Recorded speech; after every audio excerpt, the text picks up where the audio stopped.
នៅទីនេះសល់តែភាពស្ងាត់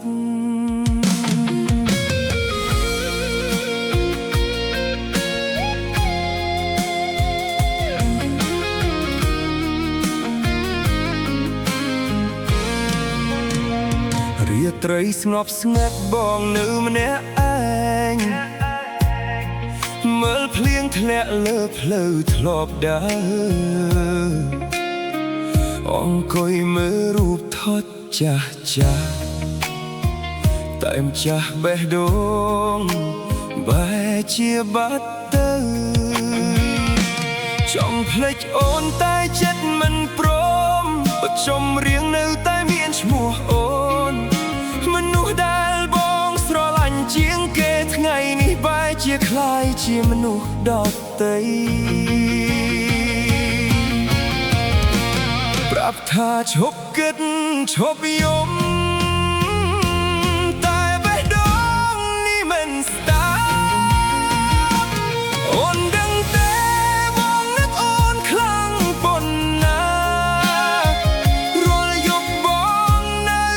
តែហៅឈ្មោះអូនស្នេហ៍ដែលបងថែដោយកែវភ្នែកចុងក្រោយសល់តែអនុស្សាវរីយ៍បងនៅទីនេះមិនទៅណាទាំងអស់ព្រោះចិត្តបងនៅតែរងចាំអូនបើសិនថ្ងៃណាអូននឹកបងវិញសូមត្រឡប់មកមុនបងស្លាប់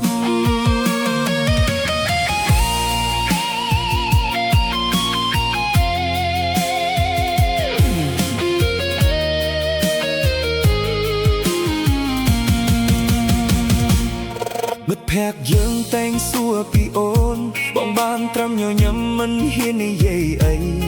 កន្លែងធ្លាប់ទៅប្រែជាស្ងាត់ព្រោះកន្លែងនេះធ្លាប់មានអូនក្លិនទឹកអប់ដែលនៅលើអាវលើធ្វើឲ្យបងចាំថ្ងៃចាស់ចាស់បងជាយាមដើរចេញពីអតីតកាលតែចំហននេះមួយសុទ្ធតែមានអូនបាស្នេហ៍យើងគ្រាន់តែជាសូបិន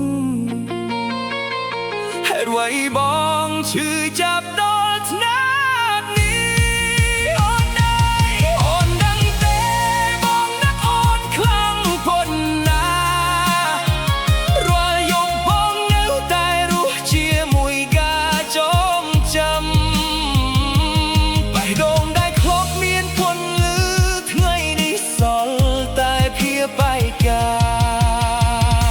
របើសិនស្នេហ៍មិនអាចត្រឡប់សូមឲ្យបងចងចាំអូនរហូតទោះបេះដូងនេះឈប់ដល់កំហើមក៏នៅស្រឡាញ់អូ